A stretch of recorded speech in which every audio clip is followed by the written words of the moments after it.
1947년에 이스라엘 사해바다 북쪽에서 어떤 목동이 양을 치고 있었습니다. 그런데 이 목동이 가만히 보니까 양이 몇 마리가 없어졌어요. 그래서 양을 찾기 위해서 그 동굴에다가 돌을 던져봤어요. 예를 들어서 이렇게 사암으로 되어 있기 때문에 이렇게 누리끼리한 이런 벽이죠. 이 90m 정도, 100m 정도 높이가 그 지역에 있어요. 그러면 사암이기 때문에 구멍이 뚫려요. 그래서 동굴에 구멍들이 많이 있습니다. 그래서 이 목동은 저 동굴에다가 돌을 던지면 양이 소리를 지르거나 아니면 양이 뛰어나오겠지. 그래서 구멍마다 돌을 던지는데 어느 굴에서 쨍그랑하는 소리가 들리는 거예요. 그 다시 던져봤어요. 또 톡이 그릇이 깨지는 소리가 들립니다. 그래서 나중에 친구하고 그 동굴을 기어서 올라가서 들어가 봤더니 뭔가가 하나가 있어요. 근데 저 항아리였죠. 높이 64.7cm에서 75cm, 그리고 지름이 25cm 되는 뚜껑이 덮인 저 토기가 거기에 있었어요. 10개의 항아리에서 7개의 항아리가 두루마기가 담겨져 있었습니다. 어린아이들이니까 성경에 대한 무지이기 때문에 그냥 고물상에 갔다가 아주 싼 가격에 팔았어요. 또 고물상 주인은 또 다른 사람한테 또 팔았는데 나중에 보니까 그것이 바로 성경 그 유명한 쿰난 사본이라고 하는 사해 사본이라고 하는 그 성경 사본이었었어요. 그때부터 성서학자들이 그 주변에 있는 모든 동굴 267개의 동굴에서 하나하나 찾아 나가다가 11개의 동굴에서 사본들을 발견했습니다. 이때 이사야 1장부터 66장까지 사본 전체가 들어있었고, 또 어떤 거는 뭐 찢어져 있고 썩어져 있었지만 아무쪼록 여기에서 이것을 우리는 쿰난 사본이다 그렇게 얘기해요. 왜냐하면 그 옆에 개천이 계절천이라고 그래서 비 올 때만 물흐르는 개천이 있었어요. 그 개천 이름이 쿰난이고, 그래서 쿰난 사본이라고 얘기하고, 또 사해바다 북쪽이었기 때문에 그냥 사해 사본이라고 이야기하는데, 성서학에서 그야말로 한 획을 긋는 엄청난 역사적인 발견이 바로 이 사해 사본 발견이라고 하는 것을 우리는 공부했습니다. 오늘 여기에서 오늘 설교의 본문이 에스더인데, 이 쿰난 사본에는, 이 사해 사본에는 에스더 사본이 들어있지 않아요. 신약 성경에도 보게 되면 신약 성경의 저자들, 사도 바울이라든지 마태, 마가, 누가, 요한이라든지 많은 신약 성경의 저자들도 에스더서에 대해서는 인용하거나 거론하지를 않아요. 교부들도 에스더서는 암시하지를 않아요. 웬만한 글에 에스더서에 대한 내용은 써있지가 않습니다. 그러다가 서기 831년에 처음으로 에스더 주석이 써졌어요. 다시 말해서 초대교회와 중세교회에서는 에스더서가 인기가 없어요. 가장 인기 있는 것이 뭘까요? 결혼 안 한 시집 아직 안 가신 분들은 룻기, 보아스 같은 남자 만나겠다고. 그래서 많은 사람이 룻기를 좋아하고 애독을 하고, 그리고 룻기를 늘 외워요. 그렇지만은 웬만한 사람들이 그 당시 중세시대나 초기 시대 때는 에스더서에 대해서는 관심이 없었습니다. 그 이유가 뭐냐면 에스더서를 쭉 보게 되면 여호와라고 하는 이름이 없습니다. 두 번째는 하나님을 뜻하는 엘로힘이라고 하는 총칭 명사가 한 번도 등장하지 않아요. 엘로힘이라고 하는 건 뭐예요? 우리가 God, God, 힌두교에서도 신, 유교에서도 도교에서도 그 어느 종교에서도 다 신이라고 하는 이름은 다 있어요. 총칭 명사입니다. 이스라엘에서 총칭 명사는 신이라고 하는 이름은 엘로힘이에요. 근데 이 그 흔해 빠진 엘로힘, 오늘 우리가 얘기하는 신, God, 그 자체가 한마디도 에스더서에는 나오지 않아요.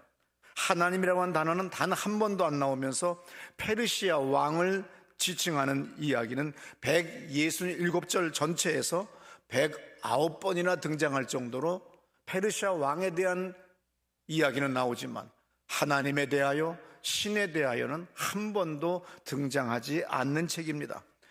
그러면서 네 번째가 종교적인 요소가 있는 내용이라고 하면 율법, 성전, 언약, 안식일, 준수 이런 내용들이 들어와야 되는데 단 한마디도 또 이런 것들이 없어요. 더 중요한 거, 위기를 기도해서 극복했다는 말은 한마디도 없어요. 그냥 금식했다고 하는 말밖에. 그는 어느 종교나 다 그냥 금식은 합니다. 특별히 뱃살이 두꺼워질수록 우리는 단식원에 가려고 한 번씩 검색해 보잖아요. 누구나 다 굶는 거는 하려고 하는데 기도했다고 하는 말은 또 없는 거죠. 그래서 종교개혁하셨던 루터는 에스더가 존재하지 않았으면 좋았을 뻔했어. 종교개혁자 그 위대한 루터도 이런 얘기를 할 정도고, 장로교 창시자 칼빈도 에스더에 대해서는 한 번도 설교를 한 적이 없습니다. 아무튼 주 90년 얌니아 회의에서 유대교 사람들, 랍비 사람들이 에스더서를 정경으로 인정하고 서기 397년에 카르타고 회의에서 오늘 우리 기독교가 이것을 정경으로 편입을 시킨 것이 에스더서의 역사예요. 전체 10장 167절 밑바닥에는 뭐가 깔려있느냐? 역전, 반전이라고 하는 것이 깔려 있어요. 험악한 시대, 저주와 증오가 남발하는 이 시대에 앞을 내다볼 수 없는, 전 세계에서 어느 나라나 다 어렵고 힘든 삶을 살아가요. 그런데 인생이라고 하는 것이 역전이라든지 반전이 없다고 한다면 우리는 소망이 없어요. 예를 들어서 이 앞에 앉아있는 육군의 집사가 있다고 합시다. 예언이 있어요. 하나님은 미래를 알지 못하게 했다고 분명히 성경에 써 있습니다. 그런데 네가 아무리 발버둥 쳐도 너는 지하 셋방에서 못 나와. 그리고 너는 시집도 못 가. 그리고 너는 영원토록 빌어먹다가 비참하게 죽지. 그런다고 한다면 우리는 소망을 잃어버려요. 삶의 소망을 잃어버려서 차라리 스스로 목숨을 끊는 것이 낫지 않을까 하는 유혹도 받을 수가 있습니다. 근데 우리가 왜 어렵고 힘들어도 살아가죠? 그 살아갈 힘이, 원동력이 뭐예요? 역전이라는 것이 있는 거야. 어느 날 쨍 하고 볕들 날 돌아온단다. 그 대중가요 토로토에도 그 말이 있어요. 아무리 절망 가운데 있어도 우리가 역사를 돌아보면 어느 나라 역사든 어느 인생에든 최고의 절대 절망의 밑바닥까지 빠졌다가도 오늘 성경에 나오는 모세, 아브라함, 다윗 모두가 다 뭐라고 해요? 최고의 깊은 곳에 빠졌어요. 그런데 다윗이 뭐라고 합니까? 저를 이 깊은 웅덩이에서 건져 주시옵소서. 얼마나 비참하면 시편 34편을 보게 되면 다윗이 가나안 왕 앞에서 미친 척하다가 쫓겨나가지고 간신히 살아서 내 평생 주님만을 의지하며 살겠습니다고 하는 고백의 시가 시편 34편이에요. 다윗의 삶도 언제 죽음을 당할지 모를 정도의 비참한 삶이기 때문에 우리가 외놈이니 오랑캐니라고 하는 말을 하는 것보다 더 더러운 것이 가나안 칠족들 살 땅에 가서 사는 것이 선택받은 유대인의 입장에서는 가장 비참한 거예요. 근데 그렇게까지 도망가서 거기서 어떻게든지 연명하고 살아보려고 몸부림치는 것이 다윗의 인생이에요.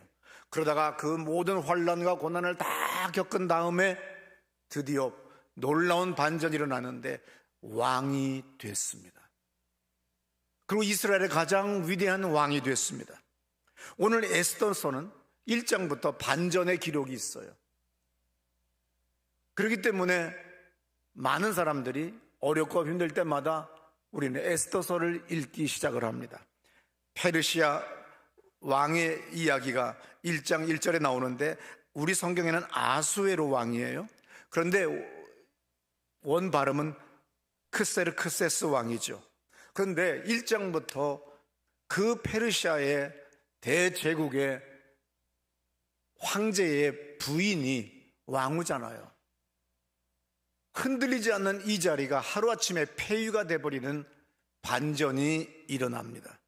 그리고 2장에서 유대인 신분을 속이고 살던 에스더가, 궁녀에 불과한 에스더가 왕비가 되는 또 놀라운 반전의 역사가 일어납니다. 에스더서는 한 장 한 장 넘어갈 때마다 끝없는 역전과 반전이 계속해서 있어요. 왕을 살해하려고 하는 음모를 모르드게가 밀고를 해가지고 왕이 살아나게 됩니다. 그런데 3장에 가서 좋았다가, 유대인들에겐 좋았다가 다시금 반유대주의 하만이라고 하는 사람이, 왕 다음에 권력을 가진 사람이 유대인들을 몰살하려고 하는 또 음모를 꾸미고 있는 내용이 나와요. 이때 다시 모르드게는 왕후가 된 에스더, 자기의 친척, 사촌, 조카뻘 되는 이 에스더에게 가서 그럽니다. 당신이 왕후가 된 것은 바로 오늘 이 날을 위함이다. 하나님이 오늘 우리 유대인들이 다 죽게 됐으니, 오늘 페르시아 제국 안에 있는 유대인들은 전부 다 학살당하게 됐으니 당신이 왕에게 나가서 간청을 해 주시오. 그러나 그 당시에 왕의 법도에는, 궁궐의 법도는 왕이 먼저 부르지 않은 한 왕비가 나가는 법은 없어요. 먼저 왕비도 폐위됐는데 이번에 새로 된 왕비야 보잘것없는 왕비예요. 그런데 나갈 수 없지만 죽으면 주리라고 하는 에스더 4장 16절 그 유명한 말씀이니까 우리 한번 들어보겠습니다. 당신은 가서 수산에 있는 유대인을 다 모으고 나를 위하여 금식하되 밤낮 3일을 먹지도 말고 마시지도 마소서. 나도 나의 시녀와 더불어 이렇게 금식한 후에 규례를 어기고 왕에게 나아가리니 죽으면 죽으리이다 하니라. 예, 우리 모두가 다 에스더 몇 장 몇 절 있는지는 모르지만 이 말씀은 다 죽으면 주리라는 마음을 가지고 금식하는 장면이 나옵니다. 아무쪼록 에스더 5장은 하만의 오만함과 자랑의 내용으로 가득 차 있어요. 그러다가 6장에 가서 하만은 굴욕을 당합니다. 그리고 모르드게는 영광스러운 일로 반전이 일어났어요. 에스더 7장에서 엄청난 반전이 일어났는데 하만이 모르드게를 죽이려고 장대를 높이 걸어서 목매어 죽이려고 했던 그 장대에 거꾸로 자기가 목매어 죽임을 당하는 거예요. 이것이 세상이라는 겁니다. 이것이 바로 우리의 인생이라는 거예요. 절대 절망하지 마세요. 낙심하지 마세요. 끝까지 버티면 언젠가 다시금 우리가 새롭게 저 깊은 웅덩이에서 솟아날 수 있는 놀라운 역사가 일어나는 겁니다. 그러면 인생은 어떻게든지 버티고 견디세요. 그러면 이길 수 있는 걸 믿으시기 바랍니다. 오늘 에스더 7장에서 9절 10절 말씀인데 10절 들어보세요. 모르드게를 매달려고 한 나무에 하만을 다니 왕의 노가 그치니라. 예, 모르드게를 매달려고 한 나무에서 하만을 다니 왕의 노가 그쳤다. 오늘 이것이 끝났다 하면 끝난 거예요. 그렇지만 아직 끝나지 않았다 이거야. 내 마지막 죽기 전까지는 내가 끝까지 내가 바둥거릴 것이고 버텨볼 것이고 견뎌볼 거라고 하는 이 믿음을 가지고 나가셔야 돼요. 저는 하나님에 대한 믿음이 대단히 좋았어요. 그래서 항상 나는 무에서 출발을 해요.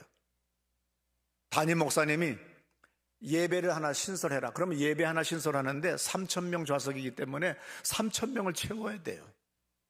그런데 믿음으로 나가요. 그러면 3,000명을 채우면 끝납니까? 성가대를 만들어야 돼요. 지휘자를 구해와야 되는데 담임 목사는 그런 거 예산 주는 것도 없어요. 또 당연히 안 줄 거라고 하는 걸 알기 때문에 두려워하지 않아요. 서울대학을 음대를 다니는 남자를 찾아갔지요. 너 내가 성가대 하나 만들어줄까 지휘해라. 근데 월급이 없어. 근데 네가 잘하면 누구 아니? 너도 교회에서 사례비가 나올지. 할 일 없잖아. 그러니까는 어차피 노는이 지휘나 하겠다. 그래가지고 지금의 우리 교회 집사님, 그 찬인의 식품 옆집 2층에 자취하는 서울대 음대생을 지휘자로 세우고 청년들을 아침부터 밤까지 가서 성가대라 성가대라 성가대라. 그 다음 이 자리에 채울 길이 없잖아요.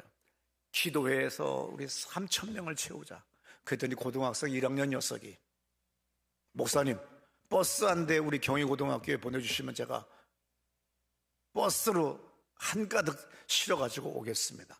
말 같지 않은데 믿음 있는 목사 밑에는 믿음 있는 학생이 생겨요. 그래가지고 그 학생이 버스 한 대에 싣고 왔어요. 역시 대단한 놈이에요. 고등학생 녀석인데. 그러므로 저는 내 생에 절망이 없어요. 비닐하우스에 당당해 갑니다. 아무도 나에게 돈을 주는 사람이 없었기 때문에 그냥 비닐하우스에서 출발해. 왜? 하나님이 나를 목사로 부르셨고 나를 전도자로 부르셨다고 한다면 내가 오직 성령의 능력으로 예수의 이름으로 나갈 거다. 그랬더니 오늘의 이 교회가 된 거예요. 그러므로 절망만 하지 않고 주님의 때를 기다리며 기도하면 하나님의 시간에 하나님의 사람을 그 장소에 보내주십니다. 이 삼박자가 맞아 떨어질 때 이것을 우리는 축복이라고 하고 기적이라고 얘기하는 거예요. 어떻든 간에 에스더 10장 1절부터 3절에 보게 되면은 에스더서의 결론이 나오는데 이렇게 나옵니다.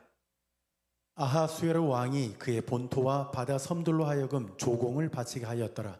왕의 능력 있는 모든 행적과 모르드게를 높여 존귀하게 한 사적이 메대와 바사 왕들의 일기에 기록되지 아니하였느냐.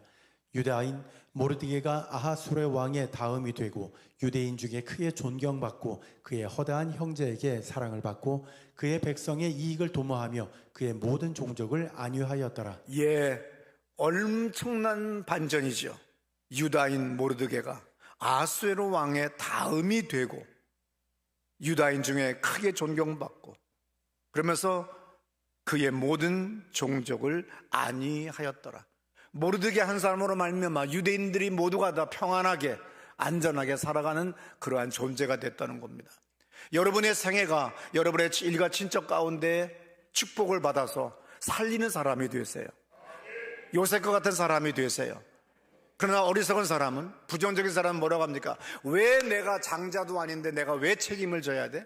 내가 아들도 아닌데 내가 왜 책임져야 돼? 그럼 빌어쳐먹어요. 다 말아먹게 돼 있어요. 아하, 사람들이 나한테 오는 거 보니 내가 축복을 받으려는가 보다. 그래서 여러분들이 나눠주는 사람이 되려고 애를 쓰세요. 그러면 인생이 달라져요. 내 친척, 내 가족을 한테 잘해야 돼요. 그것이 뭐예요? 내 가까운 사람을 잘하면 먼 데서 많은 사람들이 찾아온다는 거죠. 왜? 춘추 전국시대 때 수많은 사람들이 그 많은 나라 중에 내가 어느 나라에 가서 살아야 되겠는가? 그 사람들의 이동이 빈번했어요. 그때 왕이 말합니다. 어떻게 해야 백성들이 우리 안에 이 나라에 같이 살 수 있겠어? 오늘 이 백성을 위해 줘야 됩니다. 이 근자, 가까이 있는 사람을 위해 주면 멀리 다른 나라에 있는 사람들도 옵니다. 그러므로 가까운 사람들을 잘해주는 여러분 되시길 축원합니다. 그러므로 여러분들도 내가 왜 친정 부모를 내가 왜 모셔야 돼?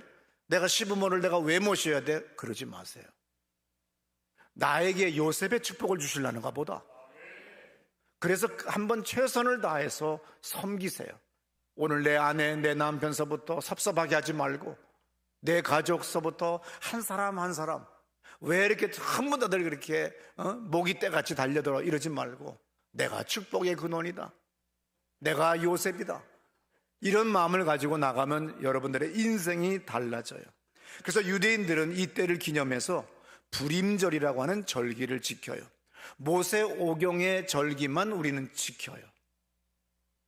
그런데 불임절은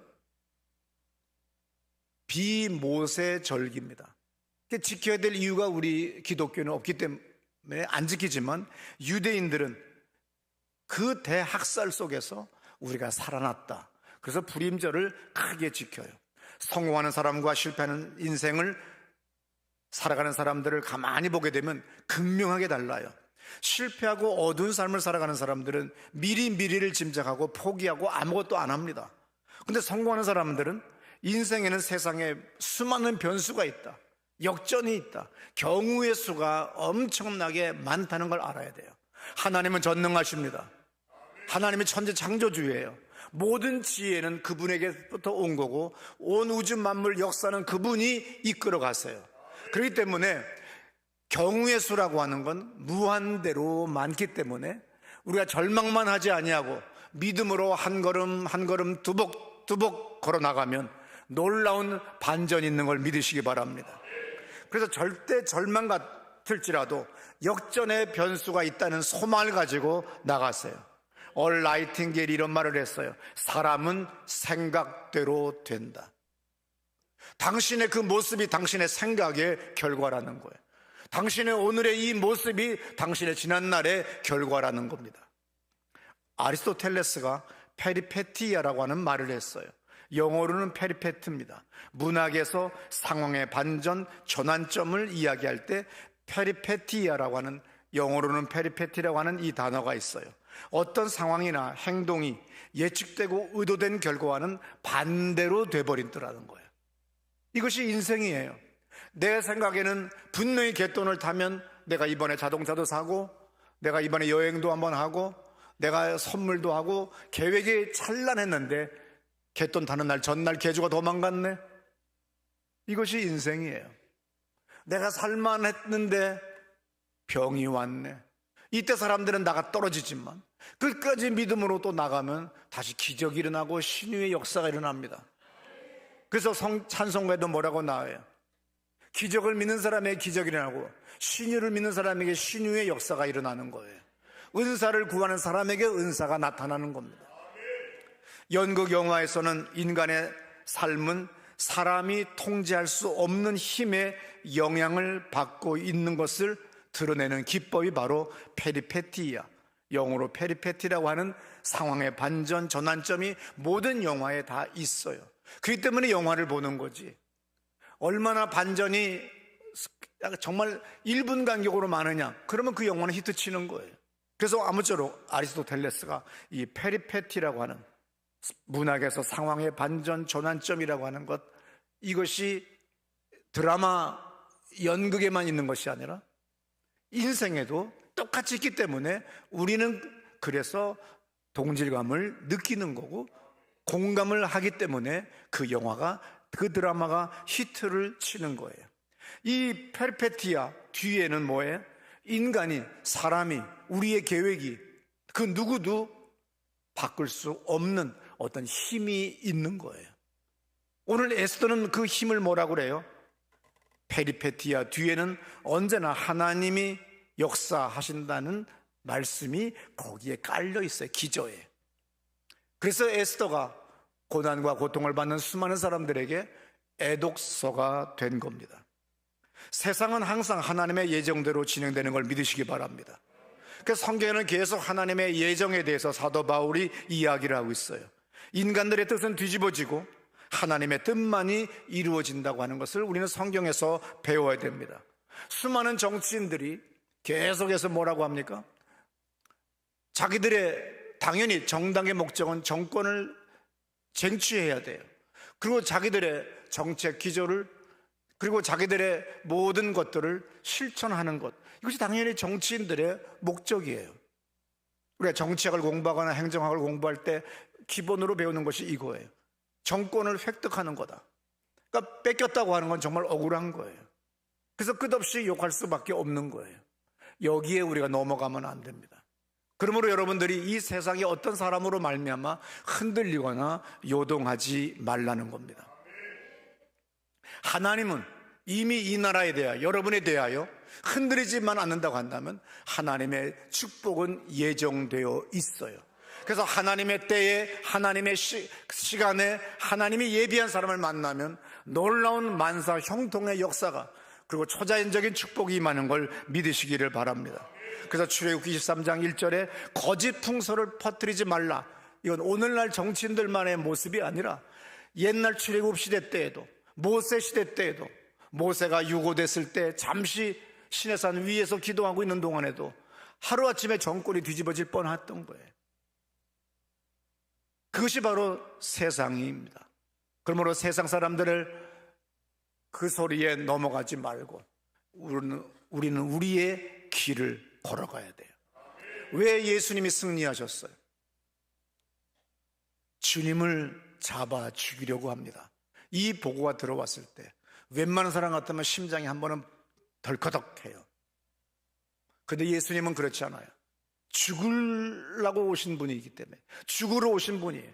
피 흘림이 없은즉 죄 사함이 없기 때문에 예루살렘에서 죽어야 된다고 하는 그 말씀을 응하기 위하여, 그 하나님의 예정 섭리를 이루기 위하여 그분은 담대하게 말합니다. 그 원수에게, 그 여우에게 가서 전해라. 나는 오늘도 내일도 모레도 나의 갈 길을 갈 것이다. 이런 여러분 되시기를 축원합니다. 나는 젊은 20대 때 초반에 성경을 읽다가 바로 이 말씀이 얼마나 감동이었는지 몰라요. 나는 오늘도 내일도 모레도 나의 갈 길을 갈 것이다. 제 아무리 별짓들을 다 하더라도 나는 오늘은 먹을 것이다. 그래서 수많은 목사들이 온갖 풍설을, 정치적인 것들을 판단하고 정죄하고 욕하고 가담들 하지만 나는 꾸준히 고구마와 호박죽과 내가 먹은 것들을 끊임없이 올리고 있어요. 왜냐하면 주님은 주님의 일을 하실 것이기 때문에. 여러분들이 나보다 더 많은 정치에 이미 미혹돼서 중독돼서 유튜브에 빠지셨기 때문에 내가 굳이 여기서 누가 옳다 말다 해야 될 이유가 없어요. 무지한 교인들만이 왜 목사님은 자기의 정치를 드러내지 않습니까? 좌파입니까 우파입니까? 예수파다 믿으시기 바랍니다. 여러분 어느 파입니까? 예수파예요. 우리 다 같이 이 위에 걸려있는 거 다 같이 크게 솔 도레미파 솔로 읽으세요. 시작. 하나님의 나라가 임하옵시며 뜻이 하늘에서 이룬 것 같이 땅에서도 이루어지이다. 예, 우리는 바로 이 일을 하는 사람들이에요. 세상 사람들은 우리를 미혹시키지만, 우리를 흔들지만, 우리를 요동시키지만 우리는 오늘도 내일도 모레도 주님이 예비한 길을 갈 것이며, 여러분 한 분 한 분이 여러분의 삶의 자리에서 하나님이 예비한 축복을 받는 여러분 되시기를 축원합니다. 요한계시록을 읽으면 두려워하는 사람이 있어요. 그럼 미혹되는 사람이 있어요. 이단 사이비의 가르침 때문입니다. 요한계시록을 정독하고 정회하고 우리가 읽으면 요한계시록은 우리에게 소망과 기쁨을 줘요. 왜냐하면 이 세상이 요한계시록보다 더 험해요. 영적으로. 그렇기 때문에 흔들릴 필요가 없는 거예요.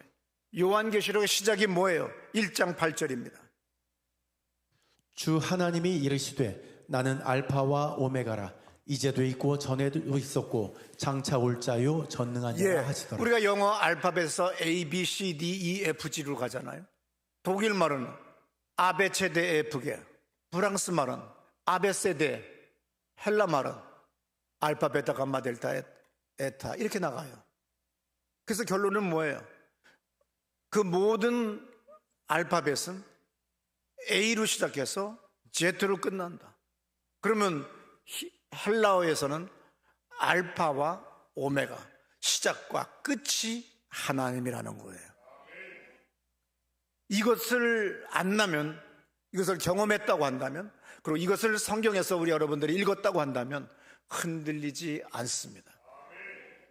오늘 우리는 더 담대한 마음으로 세상을 축복하고 이웃들을 축복하며 갈 수 있는 평안을 가질 수가 있어요. 그래서 요한계시록에 요한계시록에 보게 되면 지금 22장 10절에 보면 이런 말씀이 있죠. 또 내게 말하되 이 두루마리의 예언의 말씀을 임봉하지 말라. 때가 가까우니라. 우리는 이렇게 얘기할 때가 있어요. 왜 이렇게 저 정치인은 거짓말을 잘할까? 그러고 난 다음엔 또 안 한 듯이 또 그냥 할까? 요한계시록 22장 11절에 말을 했어요. 불의를 행하는 자는 그대로 불의를 행하고 하나님이 내버려 두셨어요. Let it be. 그러니까 그렇게 내버려도 하나님이 내버려 뒀어요. 지랄하는 놈은 계속 지랄을 해요. 거짓말하는 놈은 계속 거짓말을 해요. 더러운 놈은 계속 더러워요. 의로운 자는 의로워져요. 거룩한 자는 거룩해져요. 내버려 둬버렸어요. 이것이 바로 말세의 현상이에요. 그러므로 그걸 기이하다, 이상하다, 거짓말이다 하고 흥분하고 욕할 필요가 없어요. 그러면 내 입만 더러워져요. 내 영혼만 더러워져요. 그냥 우리는 우스갯소리로 그냥 한마디 인용하고 넘어갈 수는 있어도 그걸 가지고 흥분하고 특정 지역에 가서 깃발을 흔들며 외치고 저주하고 징후하는 사람 되지 마세요. 그런 사람이 없이 하나님이 조에서 네가 나가서 싸워라. 그러면 싸워야죠. 주님의 계시가 있으니까. 계시가 없으면 열심히 사세요. 계시가 없으면 하나님의 축복을 누리세요. 11절은 아주 중요합니다. 다 같이 읽습니다. 불의를 행하는 자는 그대로 불의를 행하고, 더러운 자는 그대로 더럽고, 의로운 자는 그대로 의를 행하고, 거룩한 자는 그대로 거룩하게 하라. 예, 하나님은 내버려 두시는 거예요. 그러므로 저것을 기이하다고 하지 마세요. 하나님이 그렇게 미혹시켜 버렸어요. 깨끗하게 살려고 애쓰는 사람은 깨끗한 사람이 되고, 거룩하게 사는 사람은 거룩하게 되고, 개 같은 짓을 하는 사람은 계속 개 같은 짓을 하염없이 흔들리지 않고 계속 해 나가는 것, 이것이 바로 요한계시록이 이야기하는 말세예요. 12절에서 이렇게 말씀하십니다. 보라, 내가 속히 오리니 내가 줄 상이 내게 있어 각 사람에게 그가 행한 대로 갚아주리라. 나는 알파와 오메가요, 처음과 마지막이요, 시작과 마침이라. 예, 주님이 역사하고 계세요. 신묘막측한 주님의 놀라운 수로 한 사람 한 사람, 한 나라 모든 것들을 이끌어가고 계세요. 14절에 자기 두루마기를 빠는 자들은 복이 있으니, 회개하라는 거지요. 이것이 바로 흰옷 입은 사람이라는 뜻입니다. 이는 그들이 생명나무에 나아가며 문들을 통하여 성에 들어갈 권세를 받으려 함이로다. 이 사람들이 하나님의 은혜를 받아 구원받는다고 분명히 요한계시록은 말씀하시고 계세요. 하나님은 알파와 오메가입니다. 시작과 끝입니다. 그러므로 이 하나님이 역사를 주관하시는 걸 믿으시고 흔들리지 않고 하나님이 예비한 믿음을 가지고 나가면 놀라운 역전과 반전이 간증할 날이, 영광스러운 날이 여러분에게 있는 것을 믿으시기 바랍니다. 우리 다 자리에서 일어나셔서 두 손을 번쩍 들거나 아니면 한 손 번쩍 들고, 주님 내 손 잡아주세요. 내가 이 험한 세상에 빠지지 않게 해주세요. 세상은 바뀔지라도 주님은 요동하지 않습니다. 주님의 축복은 변하지 않습니다. 주님의 길을 내가 걸어갈 수 있도록 하나님 역사해 주세요. 다 같이 기도합니다. 할렐루야, 감사합니다.